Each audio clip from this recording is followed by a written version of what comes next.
शुरुआत करें हम लोग प्रकाश संश्लेषण चैप्टर के लेक्चर नंबर 6 का, जिसमें आज हम लोग पढ़ेंगे रसोपरासरणी परिकल्पना के बारे में। केमी ऑस्मोटिक हाइपोथेसिस क्या होता है, केमी ऑस्मोटिक हाइपोथेसिस, ठीक है, इसके बारे में जानना है। इससे पहले जो क्लास हुआ था उसमें हम लोग क्या पढ़े थे कि फोटोसिस्टम फर्स्ट और फोटोसिस्टम सेकेंड क्या होता है। उसके बाद हम लोग पढ़े थे कि जो प्रकाश संश्लेषण है मेनली कितने पदों में कंप्लीट होता है, 2 पदों में। सबसे पहला पद जो होता है उसको हम लोग क्या बोलते हैं जी, प्रकाश अभिक्रिया, और जो दूसरा होता है उसको क्या बोलते हैं, अंधकार अभिक्रिया। प्रकाश अभिक्रिया कितने पदों में कंप्लीट होता है, 2 ना। एक होता है क्या, चक्रीय, और एक होता है क्या, अचक्रीय। क्लियर है ना। अच्छा, चक्रीय अभिक्रिया होता है, ठीक है, तो उसमें केवल और केवल क्या बनता है, एटीपी। लेकिन जब अचक्रीय प्रकाश अभिक्रिया होता है, प्रकाश फास्फोरीकरण होता है, तो क्या बनता है जी, एटीपी, NADPH2 और O2। क्या बनता है, O2।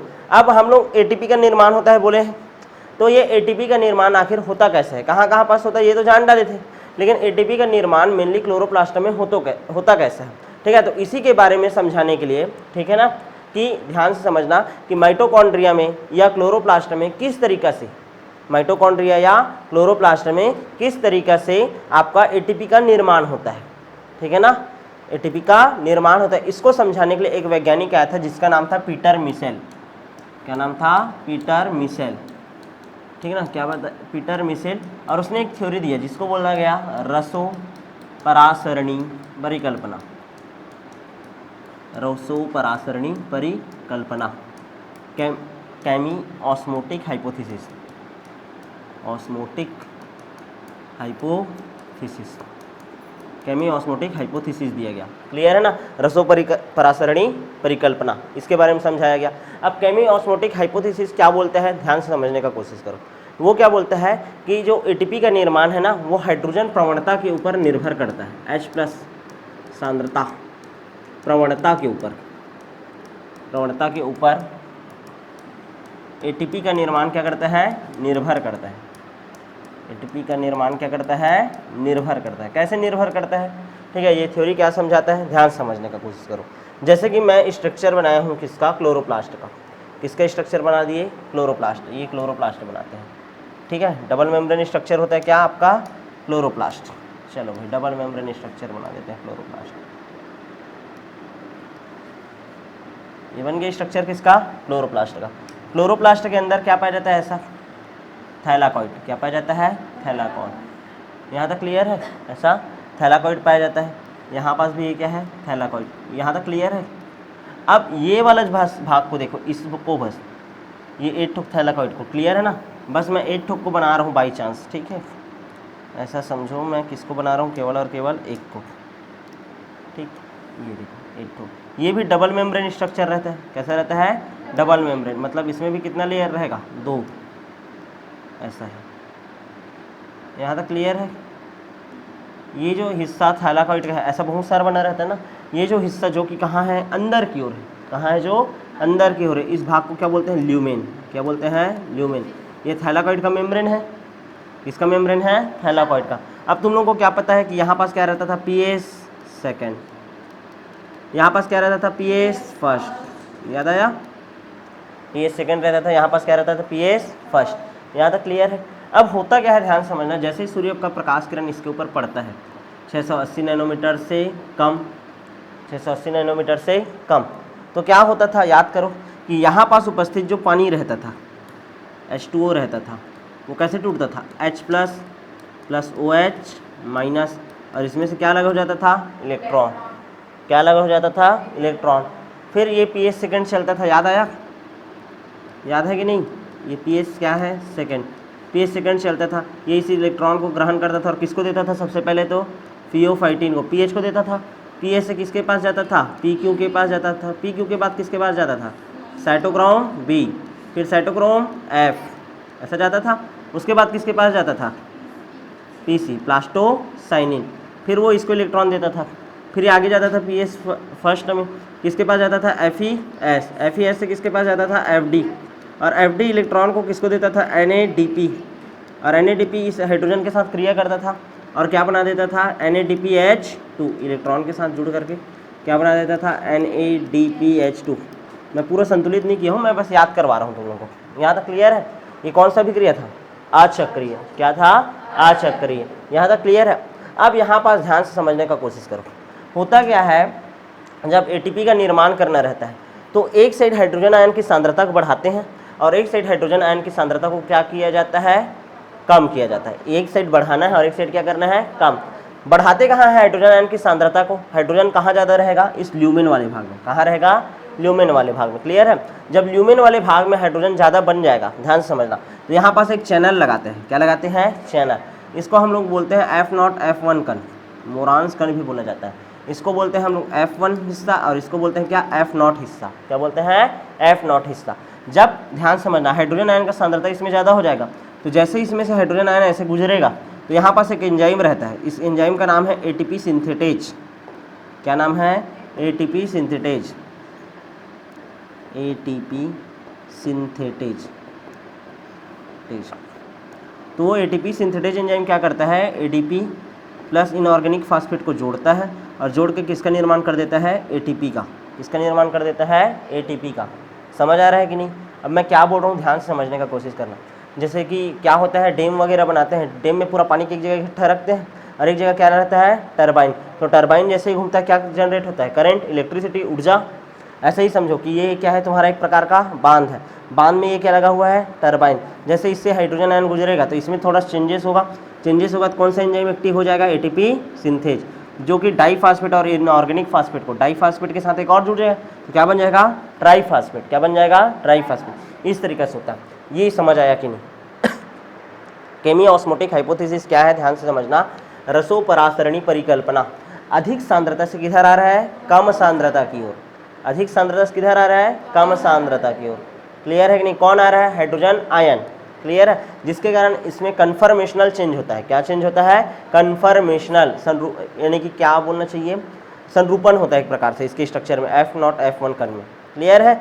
जिसके कारण एटीपी सिंथेटेज एंजाइम एडीपी और इनऑर्गेनिक फास्फेट को जोड़ करके क्या बना देता है, एटीपी। क्या बना देता है, एटीपी। यहाँ तक समझ आया कि नहीं, यहाँ तक क्लियर है। अब ध्यान से समझने का कोशिश करो, ठीक है। कि मेरे को क्या करना है, ये क्लियर है ना। किसने दिया है, पीटर मिशेल ने दिया है। रसोपरासरणी परिकल्पना हाइड्रोजन प्लस आयन सांद्रता प्रवणता के ऊपर एटीपी का निर्माण क्या करता है, निर्भर करता है। अब क्या क्या होता है, कैसे कैसे करना है, इसके बारे में डिटेल देखते हैं। देखो ये जो डायग्राम है इसको मैं थोड़ा सा अच्छे से क्या कर देता हूँ, बड़ा कर देता हूँ ताकि तुमको फटाफट फटाफट सब चीज़ समझ आते जाए। ये क्लियर कट दिख रहा है अच्छे से, ध्यान से देखो। मेरे को क्या करना है, ठीक, अंदर में ल्यूमेन वाले हिस्से में किसका सांद्रता बढ़ाना है, H+। का सांद्रता कैसे बढ़ सकता है, बाहर और अंदर में अंतर रखना है मेरे को। बाहर में हाइड्रोजन आयन क्या होना चाहिए, कम, और अंदर में क्या होना चाहिए, ज़्यादा। अंदर में ज़्यादा रहेगा तभी तो इसमें से गुजरेगा और तभी तो क्या होगा, ये घूमेगा और ये घूमेगा तो क्या बनेगा, एटीपी। क्या बनेगा, एटीपी। तो कैसे अंदर में बढ़ा सकते हैं सांद्रता को, देखो। सबसे पहला तरीका है जल। जल कहाँ टूटता है, ल्यूमेन में टूटता है। ल्यूमेन में इसका क्या होता है, जल का ल्यूमेन में क्या होता है, विखंडन होता है। पानी कहाँ टूट रहा है जी, अंदर में। अंदर में यदि टूट रहा है तो H+ कहाँ रहेगा, अंदर में ही रहेगा ना। तो पहला तरीका तो ये हो गया कि हाँ, मान लो जल है तो कहाँ तोड़ देंगे उसको हम लोग, ल्यूमेन के अंदर। और इसके अंदर तोड़ रहे हैं मतलब H+ आयन का सांद्रता यहाँ क्या रहेगा, ज़्यादा। क्या रहेगा, ज़्यादा। दूसरा कहानी क्या करेंगे, ठीक है। दूसरा कहानी, हम लोग को क्या पता है, जो इलेक्ट्रॉन होता है, इलेक्ट्रॉन को कौन ग्रहण किया, फियोफाइटिन। इलेक्ट्रॉन को ग्रहण कौन करता है, फियोफाइटिन। और फियोफाइटिन जो रहता है वो इलेक्ट्रॉन को किसको देता है, PQ को। किसको देता है, PQ को। PQ जो रहता है, ध्यान से समझना, वो वाहक है। क्या है, वाहक। ये इलेक्ट्रॉन का भी वहन करता है, प्लस एक चीज़ और याद रखना, इलेक्ट्रॉन का भी वहन करता है, प्लस ये हाइड्रोजन का भी करता है। किसका करता है, हाइड्रोजन का। किसका करता है, हाइड्रोजन का। तो असल में क्या करता होगा, ध्यान से देखो। इधर का जो इलेक्ट्रॉन है वो गया किसके पास, इसके पास इलेक्ट्रॉन गया, इसके पास PQ के पास क्या गया है तुम्हारा, फिर से इलेक्ट्रॉन गया। तो ये बाहर में उपस्थित एक्स्ट्रा H2 रहा होगा ना। ध्यान से समझने का कोशिश करो। चलो इसको अच्छे से बनाते हैं। अब अच्छे से समझने का कोशिश करना ना। देखो यहाँ पास क्या है, PS सेकेंड, यहाँ पास क्या बना देता हूँ, PS फर्स्ट। क्लियर है। जैसे ही आएगा इलेक्ट्रॉन तो यहाँ पास का 4H2O है वो टूट गया किसमें, 4H+ plus 4OH minus plus क्या हो जाएगा, 4 इलेक्ट्रॉन। ऐसा था, अब पहला तरीका से हाइड्रोजन तो यहाँ बना दिया, हाइड्रोजन का मात्रा यहाँ बढ़ा दिया, ठीक है। जैसे ही लाइट आया, ठीक है, लाइट आ रहा है भाई, एक मिनट रुको,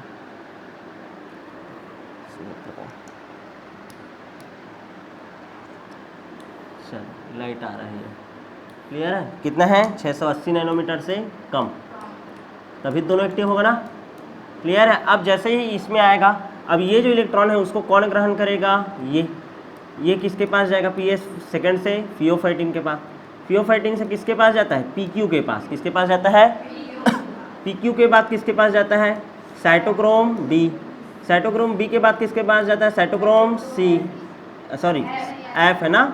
उसके बाद किसके पास जाता है, प्लास्टोसाइनिन के पास, PC के पास, और PC से फिर जाता है PS फर्स्ट के पास। उसके बाद ये किसके पास जाता है, FeS, उसके बाद किसके पास जाता है, FD, और FD जो रहता है NADP, और ये जो हाइड्रोजन रहता है उसके साथ क्रिया करवाता है, और कितना इलेक्ट्रॉन जो इधर से आया है 2 इलेक्ट्रॉन, और क्या बनवा देता है, NADPH2। यहाँ तक क्लियर है। अब होता क्या है, ध्यान से समझने का कोशिश करो। जब ये H+ का मात्रा अंदर में बढ़ा दिए मैं, और कहाँ बढ़ाना है मेरे को, अंदर ही में बढ़ाना है, और बाहर में क्या करना है, कम। तो बाहर में मान लो एक्स्ट्रा हाइड्रोजन रहेगा, बाहर में मान लो एक्स्ट्रा क्या रहेगा, हाइड्रोजन रहेगा, क्लियर है ना। मैट्रिक्स है ये पूरा, तो मैट्रिक्स में भी क्या हो सकता है, H+ आयन हो सकता है। तो मैट्रिक्स में उपस्थित H+ आयन को देखो, इसका पहला काम तो यह है कि इलेक्ट्रॉन को ग्रहण करना। इलेक्ट्रॉन को ग्रहण करने के साथ साथ ये किसको ग्रहण कर सकता है, हाइड्रोजन को भी। किसको ग्रहण कर सकता है, हाइड्रोजन को भी। इलेक्ट्रॉन को भी ग्रहण करता है और हाइड्रोजन, दोनों को क्या कर सकता है, ग्रहण कर सकता है, क्लियर है ना। तो ये क्या बना देगा, PQ क्या बनाएगा, PQH2 बना देगा। क्या बना देगा, PQH2। अब PQH2 बनेगा, ये देखो PQ से क्या बन गया, PQH2। अब ये अपने हाइड्रोजन को अंदर छोड़ देगा और फिर से बन जाएगा क्या, PQH2, फिर से क्या बन जाएगा, PQ। समझ आ रहा है कि नहीं, मतलब अंदर से, बाहर से क्या किया, हाइड्रोजन को ऐसा खींचा, इलेक्ट्रॉन तो मिलेगा ही, बाहर से किसको खींच लेता है, हाइड्रोजन को, और वो हाइड्रोजन को फिर से कहाँ छोड़ देगा, अंदर में। कहाँ छोड़ देगा, अंदर में। समझ आ रहा है कि नहीं, मतलब बाहर में जो भी था उसको कहाँ ला रहा है, ये अंदर में। तो बाहर का सांद्रता क्या हो गया, कम, और अंदर का सांद्रता फिर से क्या हो गया, ज़्यादा। दो तरीके से काम कर रहा है हाइड्रोजन आयन का। पहले तो यहाँ पानी टूटता है तो अंदर ही में H+ रहता है। दूसरा क्या बोल रहा हूँ कि ये जो तुम्हारा प्लास्टोक्विनोन होता है वो इलेक्ट्रॉन वाहक के साथ साथ हाइड्रोजन वाहक भी होता है, क्लियर है ना। मतलब इलेक्ट्रॉन को तो ले जाता ही है, साथ साथ बाहर में उपस्थित जो हाइड्रोजन आयन रहता है उसको खींचता है और कहाँ डाल देता है, फिर से ल्यूमेन में। कहाँ डाल देता है, ल्यूमेन में, थैलाकोइड के ल्यूमेन में डाल देता है। यहाँ तक क्लियर है। हाइड्रोजन आयन का सांद्रता दो प्रकार से बढ़ गया। तीसरा प्रकार से कैसे बढ़ाते हैं जैसे कि क्या करते हो, तुम्हारे घर में मेहमान है, तुमको तुम्हारी बहन को और तुम्हारे भाई को कितना कितना रुपया दे दिए, 100 रुपये दे दिए, ठीक है। तो तुम लोग कैसे चाल चलते हो कि मेरे पास ज़्यादा पैसे रह करके अपने भाई को पहले बोलते हो, ठीक है, चल ना रे तेरा पैसे का पहले कुछ खाते हैं, फिर मेरा पैसे का खाएंगे। फिर वो बेचारा एकदम अच्छा छोटा सा रहता है तो हाँ हाँ ठीक है बोलता है, और फिर खाने पीने का ला लेता है। खाने पीने का ला लिया तो उसके पास कितना रुपये बचा, 50 रुपया, और तुम्हारे पास कितना हो गया, 100। मतलब सामने वाले का क्या करा दो, खर्चा, तो तुम्हारा पैसा अपने आप ज़्यादा हो जाएगा। समझ आ रहा है कि नहीं। तो सेम टू सेम देखो, यहाँ पास इधर बाहर में हाइड्रोजन था स्ट्रोमा में, उसका खर्चा करवा दिया NADP के साथ जोड़ करके।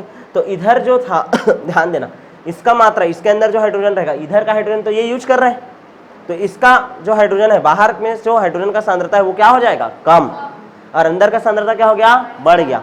मतलब तीसरा तरीका से NADPH2 का निर्माण कराने पर, NADPH2 का, ठीक है, कहाँ, स्ट्रोमा में निर्माण होने पर, स्ट्रोमा में निर्माण होने पर स्ट्रोमा में H+ आयन की सांद्रता क्या हो जाएगी, घट जाएगी। सांद्रता क्या हो जाती है, घट जाती है, घट जाती है। अच्छा याद रखना, ये जो मेम्ब्रेन रहता है एकदम इंटैक्ट रहता है। इंटैक्ट मतलब यहाँ पास जो अंदर में हाइड्रोजन आ गया वो कोई भी तरीका से बाहर जा पाएगा क्या, नहीं, पूरी तरीका से। यहाँ से ध्यान से समझना, ये जो झिल्ली रहता है ना, थैलाकोइड मेम्ब्रेन, वो पूरी तरीके से क्या रहता है, अपारगम्य। एक निश्चित जगह रहेगा, वहीं से ही आयन अंदर आ सकता है या तो बाहर जा सकता है। फिर बाकी सब जगह में एकदम, ठीक है ना, बुलेट प्रूफ सुरक्षा बोलते हैं ना, एकदम से, हाँ ऐसा टाइप का सुरक्षा है। यहाँ तक क्लियर है कि नहीं, ठीक है, समझ आया ये, ठीक है। तो ये यहाँ पास से लीकेज होगा क्या, नहीं, लीकेज हो सकता है कि इसमें नहीं, तो ये इंटेक्ट मेम्ब्रेन रहता है।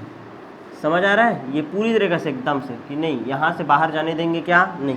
तो चौथा पॉइंट क्या लिख सकते हो कि ये जो मेम्ब्रेन रहता है वो क्या रहता है, इंटैक्ट मेम्ब्रेन है, इंटैक्ट मेम्ब्रेन। निश्चित स्थान से ही, ध्यान समझने का कोशिश करो, क्या बोल सकते हैं इसमें कि निश्चित स्थान से ही, निश्चित स्थान से ही अणु अंदर बाहर जा सकते हैं, अणु अंदर बाहर जा सकते हैं। निश्चित स्थान से ही अणु अंदर बाहर जा सकते हैं। यहां तक समझ आया कि नहीं? क्लियर है? तो हाइड्रोजन आयन का सांद्रता तुम लोग कैसे कैसे करके बढ़ाएं। पहला, अंदर में किसको तोड़े? पानी को। दूसरा, प्लास्टोक्विनोन किसको लेकर के आता है? हाइड्रोजन को। इलेक्ट्रॉन को भी ले जाता है और हाइड्रोजन को। इलेक्ट्रॉन को तो आगे पास करेगा और हाइड्रोजन को कहाँ छोड़ देता है? अंदर। कहाँ छोड़ देता है? अंदर। अरे पीएच है, फिर पी क्यू है, बाहर का हाइड्रोजन को खींचा और क्या बना दिया? PQH2। फिर उस हाइड्रोजन को कहाँ फेंक दिया? यहाँ अंदर में। क्लियर है? और फिर से आगे बढ़ गया, आपने PQ बन करके फिर से इधर साइटोक्रोम भी फिर आगे बढ़ गया। क्लियर है ना? समझ आया? अच्छा, वैसे ही देखो इधर बाहर में वही वाला खर्चा करवा दो। ठीक है, तो खर्चा करा दो। तो यहाँ बाहर में हाइड्रोजन आयन है तो उसको कौन ले लिया? NADP, और क्या बना दिया? NADPH2। तो यहाँ का मात्रा अपने आप बढ़ जाएगा क्योंकि यहाँ का हाइड्रोजन का यूज कौन कर दे रहा है? NADP। तो एक हिसाब में यहाँ अब H+ आयन की सांद्रता क्या हो गई? ज्यादा। ठीक है, अब यहाँ H+ आयन की सांद्रता ज्यादा हो गया, मतलब इसका pH मान क्या होगा? कम। जहाँ H+ आयन रहता है वो जगह क्या होता है? अम्लीय। क्या होगा? अम्लीय। और जहाँ अम्ल होता है वहाँ का pH क्या होता है? कम। तो इस जगह का ल्यूमेन का pH क्या हो जाता है? कम। ल्यूमेन का pH कम होता है तो यहाँ पास लगा रहता है एक चैनल जिसको हम लोग बोलते हैं F1, और इसको बोलते हैं क्या? F0। F1 F0 कण, F1 F0 कण, या इसी को इसी का एक और क्या नाम है? ठीक है, मोरांस कण बोलते हैं। क्या याद है कि उसी को? नहीं, चलो F0। हाँ, क्वांटोसोम याद आया? सेम टू सेम ऐसा स्ट्रक्चर किसमें पढ़े थे? माइटोकॉन्ड्रिया में। किसमें पढ़े थे? माइटोकॉन्ड्रिया में। समझ आया? माइटोकॉन्ड्रिया भी एटीपी बनाता है। ज्यादा एटीपी कौन बनाता है? माइटोकॉन्ड्रिया। और कम एटीपी कौन बनाता है? क्लोरोप्लास्ट। यानी दोनों में सेम टू सेम क्रियाविधि रहेगा एटीपी निर्माण का। समझ आ रहा है कि नहीं? तो इसमें क्या रहता है? F0 F1 कण, इसको F0 बोलते हैं, इसको F1 कण। और यहाँ पास कौन सा एंजाइम रहता है? चलो बताओ। ATP synthetase. सिंथेसिस मतलब क्या होता है? संश्लेषण करना ना। जो एटीपी का क्या करे? संश्लेषण करे। ये क्या करता है? डाइफास्फेट और इनऑर्गेनिक फास्फेट को जोड़ करके क्या बनाता है? ट्राइफास्फेट। एटीपी क्या बना देता है? एटीपी। समझ आया कि नहीं? जब H+ आयन का सांद्रता बढ़ जाता है तो H+ आयन जो रहता है F1 से F0 कण की ओर क्या करता है? गति करता है, जिसके कारण इसमें क्या होता है? कन्फर्मेशनल चेंज होता है। कन्फर्मेशनल चेंजेस होता है। ठीक है, कन्फर्मेशनल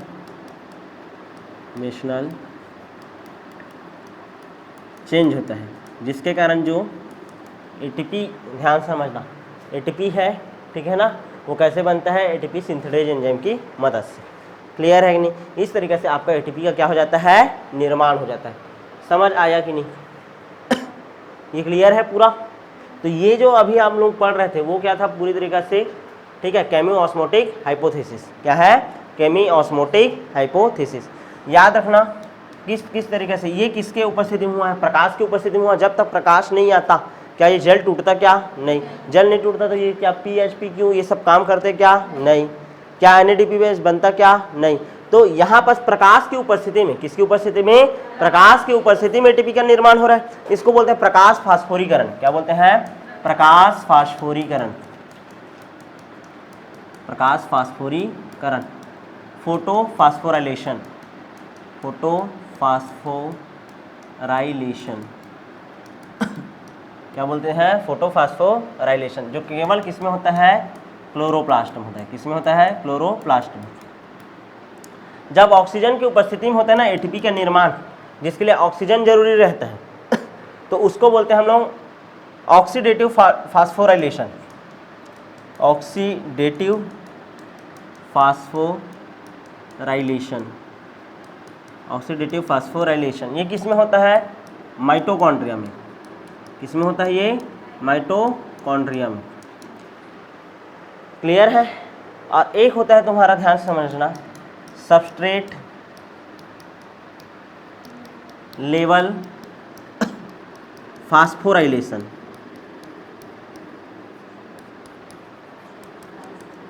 ठीक है, SLP बोलते हैं, SLP। इसको क्या बोलते हैं? OP। और इसको क्या बोलते हैं? PP photophosphorylation. क्लियर है? SLP सबस्ट्रेट लेवल फास्फोराइलेशन मतलब देखो कोई उच्च ऊर्जा का कंपाउंड है, वो क्या बनाएगा, जब निम्न ऊर्जा का कोई कंपाउंड बनाएगा, जब उच्च ऊर्जा से किसमें बना रहे कंपाउंड, निम्न ऊर्जा का, तो यहाँ पास कुछ एनर्जी रिलीज होगा। तो ये जो एनर्जी है इसका यदि यूज ADP और इनऑर्गेनिक फास्फेट को जोड़ने में कर दिया जाए, ठीक है, तो इसको हम लोग बोलते हैं क्या, सबस्ट्रेट लेवल फास्फोराइलेशन। क्या बोलते हैं? Substrate level phosphorylation. किसमें होता है? कोशिका द्रव्य में होता है।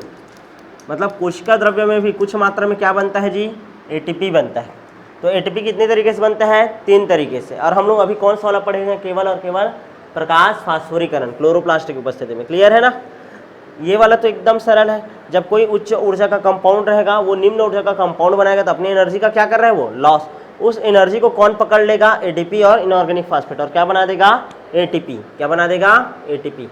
यहाँ तक क्लियर है? और ऑक्सीडेटिव फास्फोराइलेशन किसमें होता है? माइटोकॉन्ड्रिया में। जब नेक्स्ट चैप्टर हम लोग पढ़ेंगे ना, कौन सा, श्वसन, तब उसमें इसके बारे में बताऊंगा कि किस तरीके से आपका माइटोकॉन्ड्रिया होता है, उसमें ATP का निर्माण होता है। यहाँ तक क्लियर है कि नहीं? किसी कोई दिक्कत है क्या इसमें? नहीं ना? समझ आ गया ये? ठीक है, चलो भाई। तो ये हो गया आपका ऑक्सीडेटिव फास्फोराइलेशन। ये डायग्राम देख सकते हो तुम लोग, ठीक है, वही बताने का कोशिश किया है। ये देखो ये ल्यूमेन है, ल्यूमेन का ये क्या है, pH सेकेंड है, ठीक है, और ये क्या है, pH फर्स्ट है। लाइट आएगा तो H2O को क्या कर देगा, तोड़ देगा। अब ये जो हाइड्रोजन है इसका सांद्रता बढ़ गया। मैं क्या बोला था, यहाँ पास क्या रहता है, प्लास्टोक्विनोन PQ। PQ क्या करता है, हाइड्रोजन को खींच लेता है और हाइड्रोजन को खींचकर कहाँ भेज देता है, फिर से अंदर में। दूसरा क्या बोला था, NADP रहते हुए हाइड्रोजन के साथ जुड़कर क्या बना देता है, NADPH। तो 3 तरीके से हाइड्रोजन का मात्रा बढ़ा रहे हैं। पहला तो पानी के अंदर ही में तोड़े, दूसरा बाहर का जो हाइड्रोजन था उसको कौन खींच करके ला लिया, PQ, और तीसरा में बाहर में हाइड्रोजन है उसको कम कर दिया, कौन, NADP। तो यहाँ का सांद्रता क्या हो गया, बढ़ गया। और यहाँ पास फिर क्या है, F0 F1 कण है। क्या है ये, F0 F1 कण। ऐसे इस टाइप से बनाना है ना, ये देखो, क्लियर है, ऐसे बनाना है तुम लोगों को, ठीक है। इसको बोलते हैं क्या, F1, और सॉरी इसको बोलते हैं F0 और इसको क्या बोलते हैं, F1। क्लियर है ना? और जैसे ही आता है तो यहाँ पास ATP सिंथेटेज एंजाइम रहता है जो ADP को इनऑर्गेनिक फास्फेट के साथ जुड़कर क्या बना देता है, ATP। तो मैं जो डायग्राम बनाया था उसके ऊपर ज़्यादा फोकस करना, उसको बनाओगे तो ज़्यादा समझ आएगा अच्छे से। क्लियर है? ये बुक का है, यहाँ तक समझ आया कि नहीं? तो इस तरीक़ा से आपका केमिओस्मोटिक हाइपोथेसिस क्या होता है, कंप्लीट। अब नेक्स्ट क्लास में हम लोग पढ़ेंगे केल्विन चक्र के बारे में, प्रकाश संश्लेषण का अंधकार अभिक्रिया। तो मिलेंगे आप नेक्स्ट क्लास में।